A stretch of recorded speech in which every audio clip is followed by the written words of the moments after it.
I am now joined by Liam Wiltshire from Tebex. How are you doing today, sir? Really good. It's been a great show so far. Really enjoying it. Met some really cool people. Lovely. I understand that you're going to be doing a talk later on. Is that right? Yeah. So I've got a talk later on talking about kind of what D2C kind of really means. Obviously, now that we're starting to get some clarity around, Google and Apple probably aren't going to give everyone a free lunch as much as it would be nice.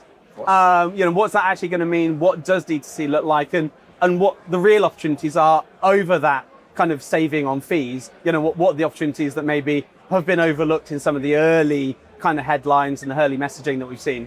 So we're doing that as well, and then joining a panel with some other very, very talented and intelligent people from all over D2C, kind of Coda and Stash and those sorts of guys. So yeah, that's going to be great, and we're going to talk about web shops more generally, kind of what D2C might look like this year and beyond. Nice. And if folks aren't familiar with Tebex, give them the slug line. What is it you folks do? So Tebex is the monetization team that your studio never had to hire.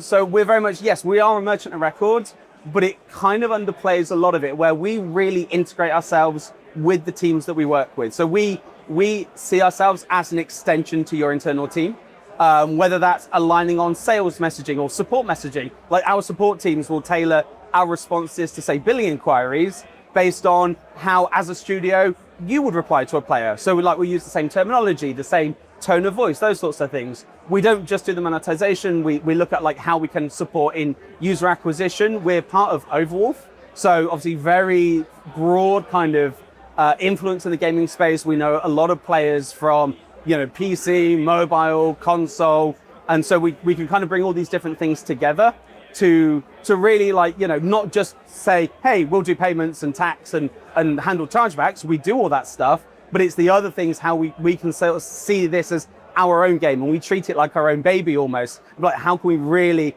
make the most of the opportunity so lots of players are aware, lots of players are buying, making the studio win, because ultimately that's how we win as well, right?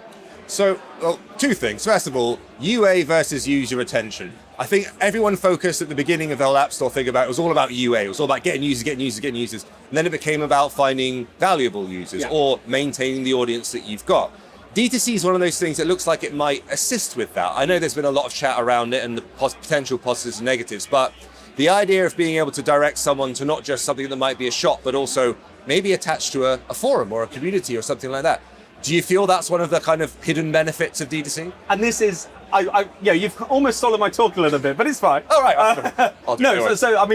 Joking aside, the whole point and the way we see kind of D2C is, yes, there are savings to be had, but it's also much more around, how you, kind of have a much closer relationship with the players. So whether that is a forum or whether that's a Discord or whether that's, kind of through content creators and Twitch streamers and YouTubers and all of these different ways that you can have a much closer relationship with the studio, with the players, and not control, but be able to sort of say, look, we understand our player base, we understand what makes them tick, we understand that certain types of players might want to support us in one way, but through, say, subscriptions, the really committed players that want your game to continue to grow and thrive, probably very open to a subscription like a battle pass or those sorts of things where they're really going to, provide that long-term sustainability, versus maybe a new player that's still dipping their toe in the water, maybe they're playing other games as well, and you want to show them the uniques on your game,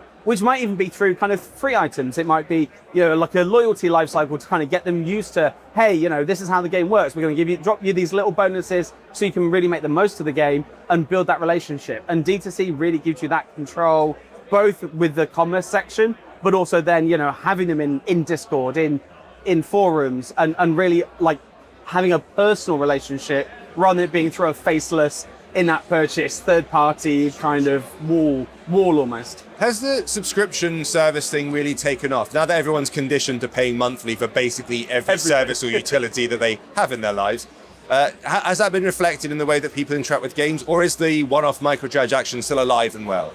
I mean, one-off transactions will always be there.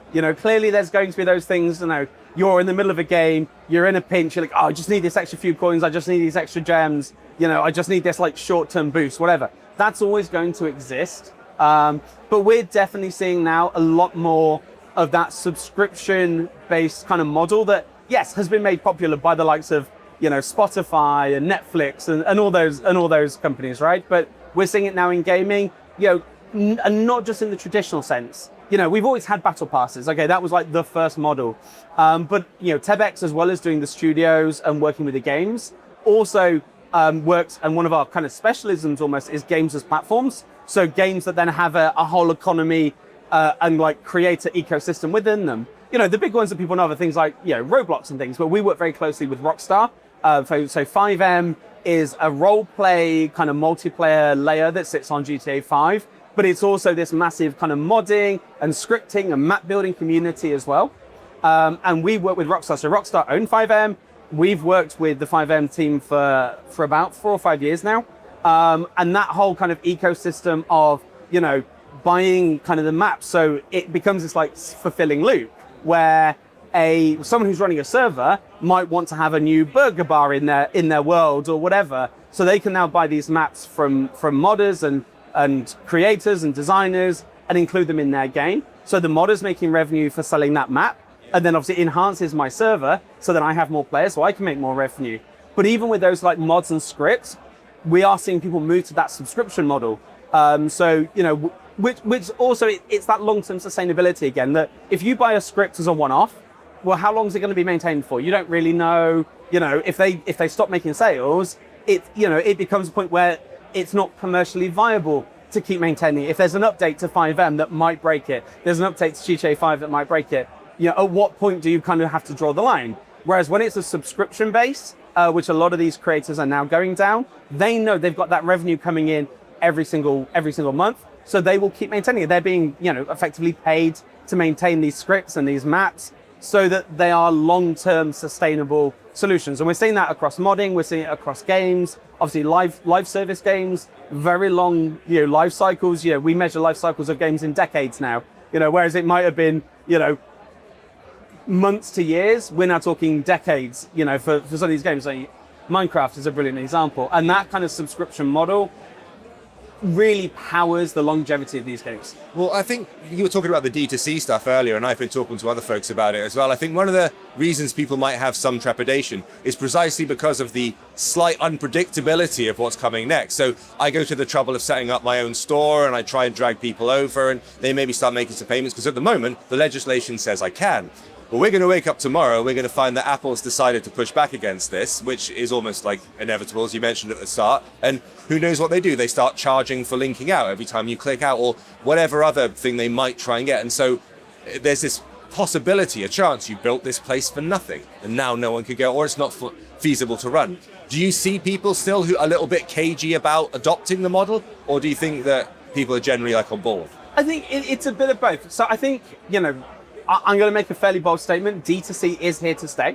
And I will say that. Now, what is that going to look like? Now, that's the real question. So we've had this conversation, over the last few years, kind of generally, web shops that aren't linked to the game are across almost all kind of platforms, whether that's Steam, whether that's, Apple, Google on mobile, whatever it is, you can do that. Roblox is a great example. They have their web shop. They do not link to it at all in game. But if you buy Robux on their web shop, you can use them on console, you can use them on mobile, you can use them on PC. And that is always going to be a route, like the emergency lever route almost, is like we can have the web shop and then we have to come up with imaginative ways to drive traffic because we can't link to it from the game. So that's, I guess, like the worst case scenario. And I think you're right. I think, the ideal is that you can link, either have these completely in game, but using kind of, third-party payments and merchant records like Tebex, or at the very least be able to link out to it.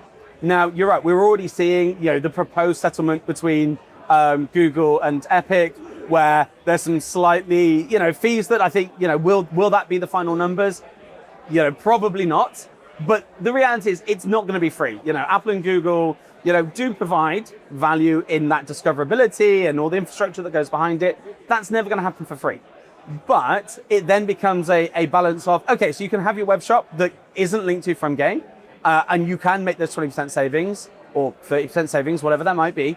Or you can kind of link to it from a game in the ways that you're allowed, and it might cost a little bit more, but you still have all those other benefits, the direct relationship with your players, the way to optimize and grow your revenue by offering kind of on the fly, bundles and offers for individual players that make sense for them, for targeting kind of the right payment methods, the right monetization models, subscriptions, etc., that match individual gamers, not just like the segments that we tend to see when you're doing it through IAPs. Yeah, because once you've got them in your portal, basically, you can then collect data differently to how you do from the platform. And I know there's still, GDPR and all the rest of it, and the regulations have become much more strict, but you are able to capture different kinds of data from that point, aren't you? And I assume that's a benefit. 100%. And a lot of that, you're right, that behavioral data and things like, so what purchases do they tend to buy?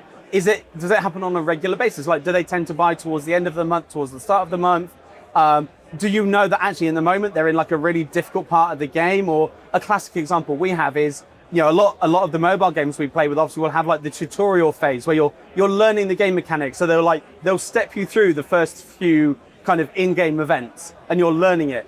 But they're kind of, for a lot of gamers, that leap between the end of the tutorials to being like a fully fledged kind of invested player is still quite a big step. But you can kind of know that and tailor specifically for like, what's the thing they're doing right now? What is the struggle they're having right now?